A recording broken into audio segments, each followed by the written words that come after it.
Bonjour, Jean-Noël Énilorac, photographe et vidéaste sur l'île de la Réunion. Aujourd'hui, je vais vous dire pourquoi je me sépare de ma Sony FX3 pour ses qualités et non pas pour ses défauts. A tout de suite.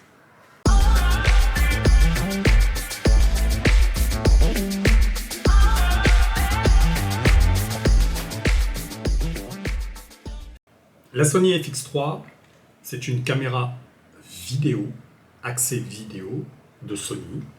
Je vous la montre. Voilà, c'est un petit Factor. Elle a un grip avec une partie audio. En soi, c'est un Sony A7S3. C'est exactement les mêmes caractéristiques techniques qu'un Sony A7S3. Ça fait maintenant... attends, je vais la poser parce que c'est un peu embêtant. Ça fait maintenant 1 an que je l'ai. Je l'ai eu le temps de travailler avec, non pas de la tester, travailler avec. J'ai fait du mariage, vidéo de mariage, vidéo corpo et vidéo de suivi de festival de musique. Voilà. J'ai fait ça pendant 1 an. Donc, mais pourtant, et je vais m'en séparer. Pourquoi j'en suis venu à acheter une FX3 au lieu d'acheter par exemple un Sony A7S3 qui coûte, je crois, il y a 500 € de différence en moins pour le Sony A7S3. En soi, moi, quand j'ai décidé de... Au départ, j'étais sur le Leica SL2S pour ceux qui suivent ma chaîne. Et j'avais pris le Leica SL2S pour faire de la vidéo. Mais 2 choses m'ont gêné. Une que je savais et l'autre que j'ai découverte. Alors la première chose, c'est je n'aime pas l'ergonomie des appareils photo vidéo pour faire de la vidéo. J'aime pas du tout. J'aime pas du tout. C'est prendre un boîtier photo pour faire de la vidéo. Je trouve que c'est pas ergonomique. Donc ça, je le savais sur le Leica, encore plus parce que sur le Leica, en plus, il faut rajouter une simple cage small ring par exemple, il n'y en a pas. Et la moindre cage coûte on va dire, il faut mettre 800 € pour une cage vidéo, quoi. Non mais bon. Et c'est l'autofocus. L'autofocus est pourri. Voilà, sur le Leica SL2S. Bon, voilà. Du coup, j'ai revendu mon Leica SL2S et je voulais m'acheter une caméra vidéo. Alors, puisque je vous ai dit que j'aimais pas les appareils photo qui font de la vidéo, le mieux du mieux pour moi, ça aurait été de partir sur, par exemple, une Sony FX6. Voilà. C'est la caméra. Si j'avais eu le budget, je serais parti directement sur une FX6. Je kiffe cette ergonomie de caméra. C'est une caméra. Moi, je voulais une caméra qui fasse vidéo, point barre. Pas faire photo avec. Et après, il faut que je change les configs, il faut que je rig pour faire de la vidéo. Non. Voilà, moi, j'ai un style de... Que ce soit en photo ou en vidéo, je suis run and gun. Je suis pas cinéaste. Non, je suis pas cinéaste, j'ai pas une équipe derrière moi, je suis tout seul. Moi, je suis un filmmaker, je suis tout seul. Et voilà, il me fallait une caméra run and gun. Et dans un budget raisonné aussi, voilà. Et le meilleur compromis que j'ai trouvé, c'est la Sony FX3. Elle a tout ce que peut faire de mieux Sony en vidéo.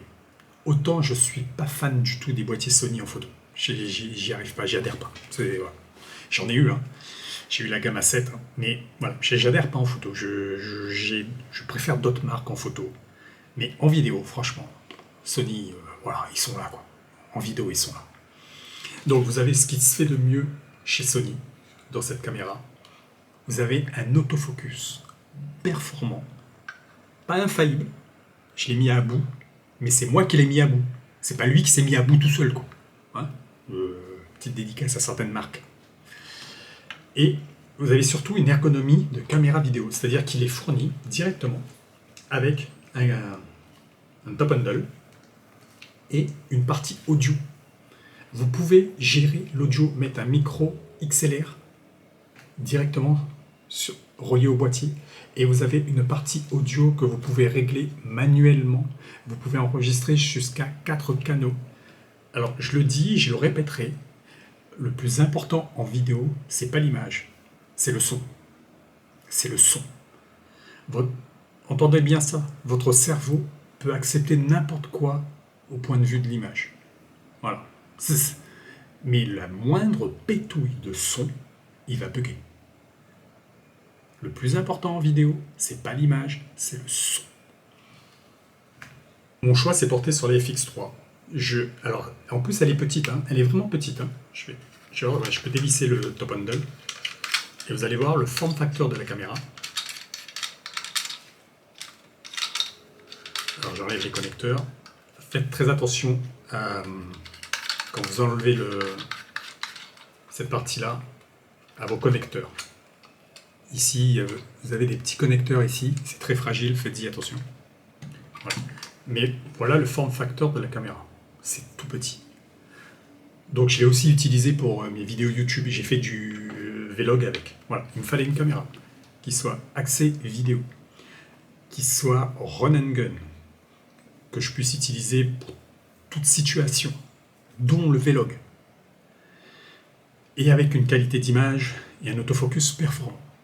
Ben franchement, à part la FX3, je vois pas. Maintenant, depuis, ils ont sorti la FX30, mais qui est un format APS-C, ce qui en soi n'est pas dérangeant. Pas dérangeant et le boîtier est beaucoup moins cher en plus. Donc voilà. Mais à l'époque, mon choix s'est porté vers la FX3. Et du coup, est-ce que j'en suis content? Alors, elle a des qualités, elle a aussi des défauts. Mais comme je l'ai dit en introduction, je m'en sépare pas à cause de ses défauts.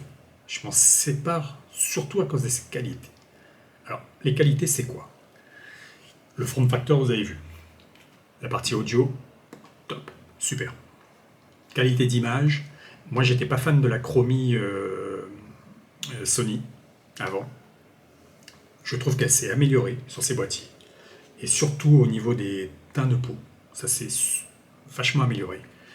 Et je suis fan du S-Cineton.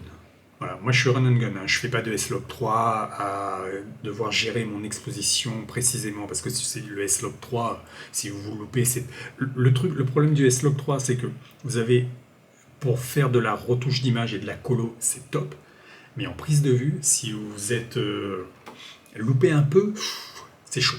Donc moi je shoot en S-Cineton 4K H265. Donc elle fait de la 4K 10 bits en 60, 4K 60, et vous avez de la 4K 120 sans crop, 4.2 de 10 bits, et en H265. Moi, le H265, ça me pose aucun problème. Je suis sous Mac, j'ai un Mac Studio.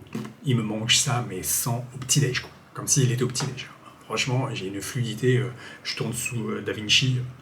C'est la crème. Ça passe, mais crème. Donc, j'ai aucun souci des fichiers lourds avec cette caméra. Qualité est là. L'autofocus est performant. Pas infaillible, mais performant. La qualité d'image, elle est top. C'est pas celle que je préfère. Si j'avais une préférence, j'irais plus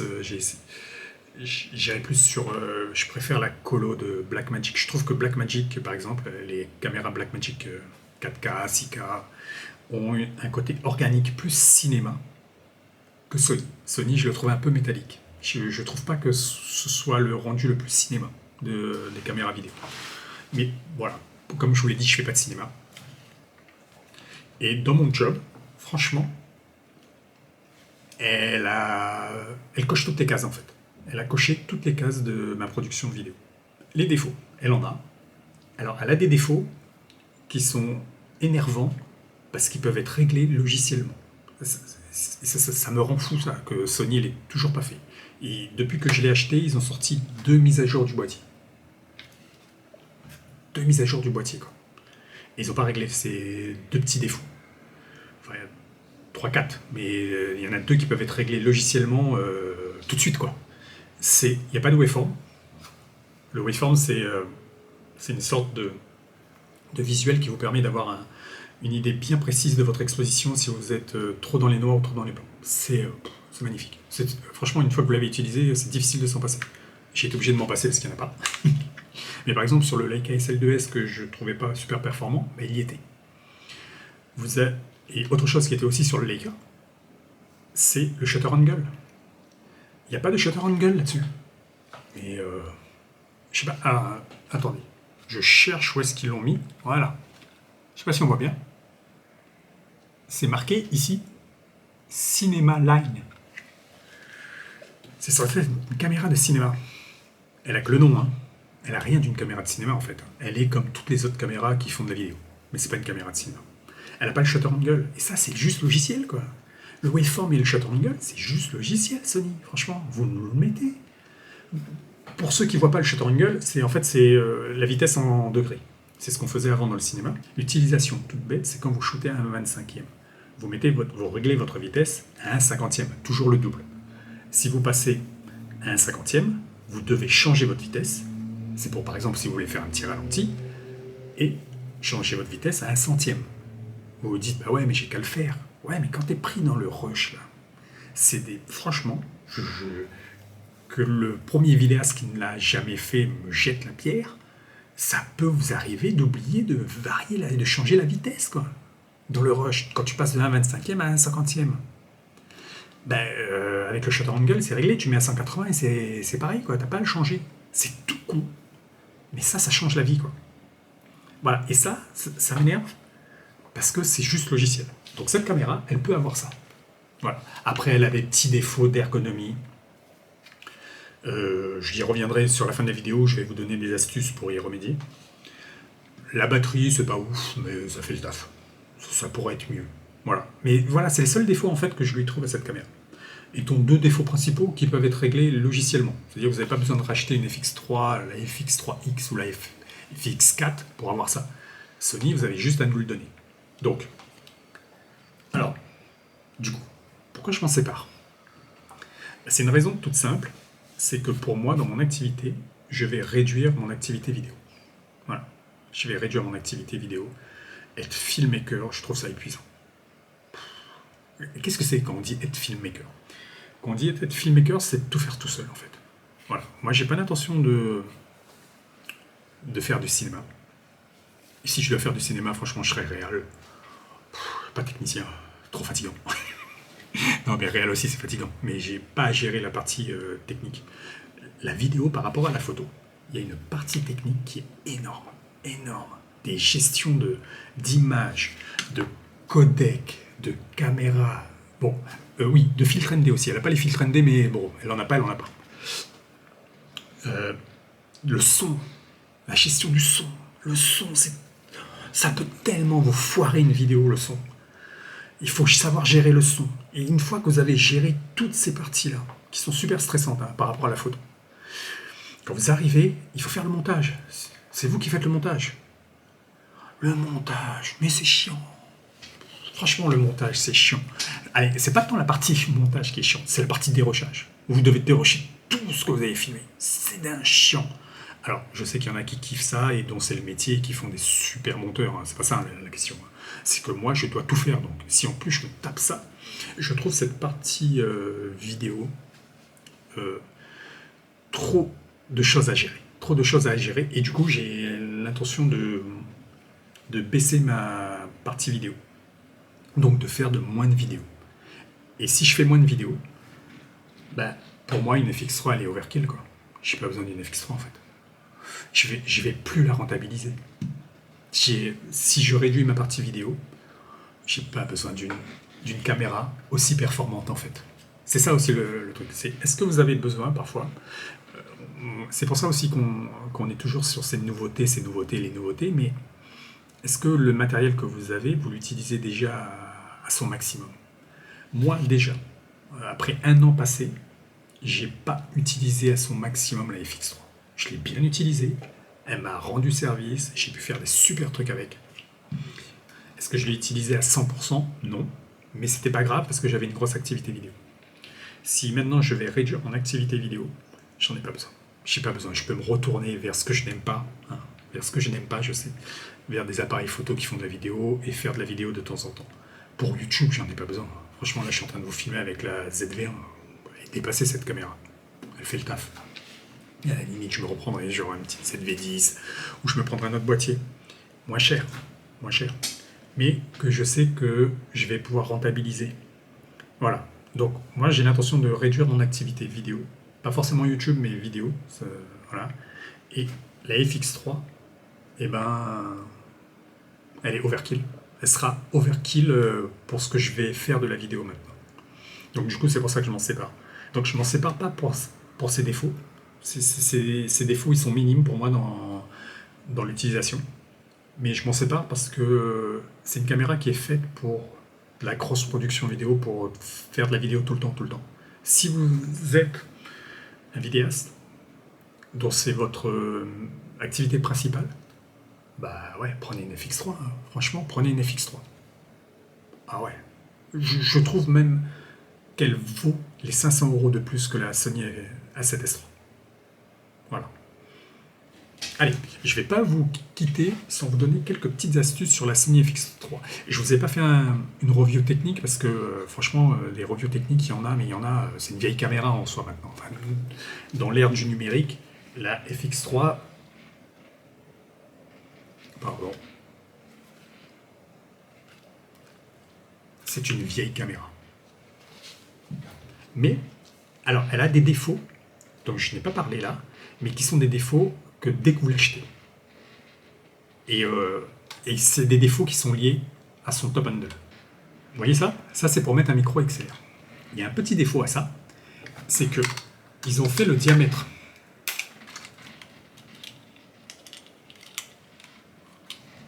de ça pour les micros Sony. Pour les micros Sony. Que pour les micros Sony. Si vous achetez un micro autre que Sony, eh ben, c'est trop grand. Alors, je reviens, je vais vous chercher un micro. Alors voilà, moi j'ai un micro XLR, audio carte, super petit micro. Franchement, rapport qualité-prix, génial. Si vous le mettez comme ça, ce micro, il n'est pas fixé. Ça, mais franchement... Bref, il y a une solution. C'est dommage de devoir passer par quelque chose tiers pour régler ça, et vous êtes obligé. C'est d'acheter ce petit truc tout con que vous trouvez sur Amazon. Voilà. C'est tout bête. C'est un petit bout de caoutchouc. Ça va vous coûter 2 €. 2 ou 3 €, je ne sais plus combien je l'ai payé. Vous le mettez là, et c'est réglé. Et maintenant,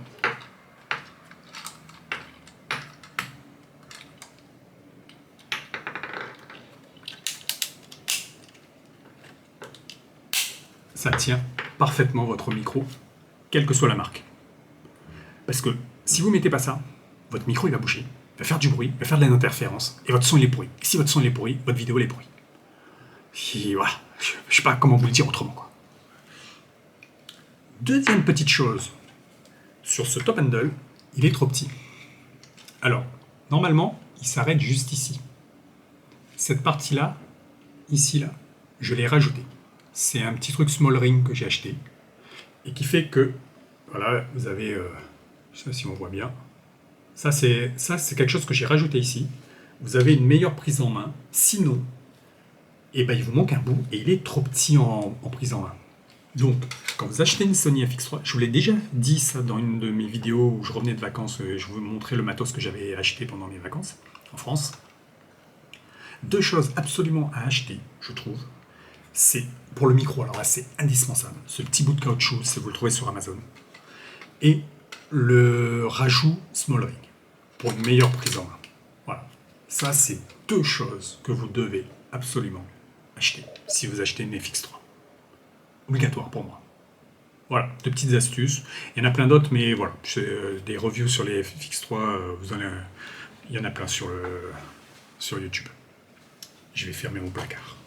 Bon, ben voilà. Alors, au moment où je tourne la vidéo, je l'ai mise en vente. Bon, après, je suis pas forcément pressé de la vendre.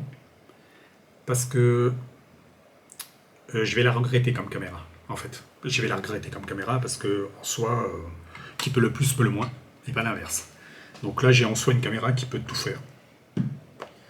Mais en ce moment, je pense plus rentabilité du matériel et moi, garder du matériel, du super matériel que j'utilise pas, je vois pas l'intérêt en fait. Vaut mieux que j'achète du matériel moins cher et que j'utilise à 100%, que avoir du matos super et utiliser une fois ou deux fois, quoi. C'est pas suffisant. Je pourrais la garder sur YouTube pour faire des vidéos YouTube, mais je gagne pas d'argent sur YouTube, donc en soi, ça va rien me rapporter.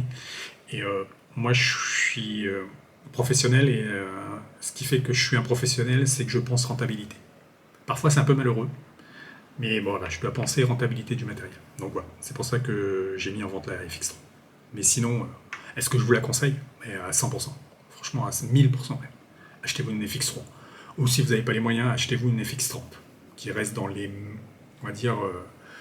c'est sa petite sœur, quoi. Je ne l'ai pas testé, j'ai pas l'intention de la tester non plus. Peut-être que je me l'achèterai, hein, parce que j'ai tout le matos qui va autour. Hein. J'en sais rien. Je vous souhaite le meilleur. Prenez soin de vous, prenez soin de vos proches, et je vous dis à la prochaine. Bye bye.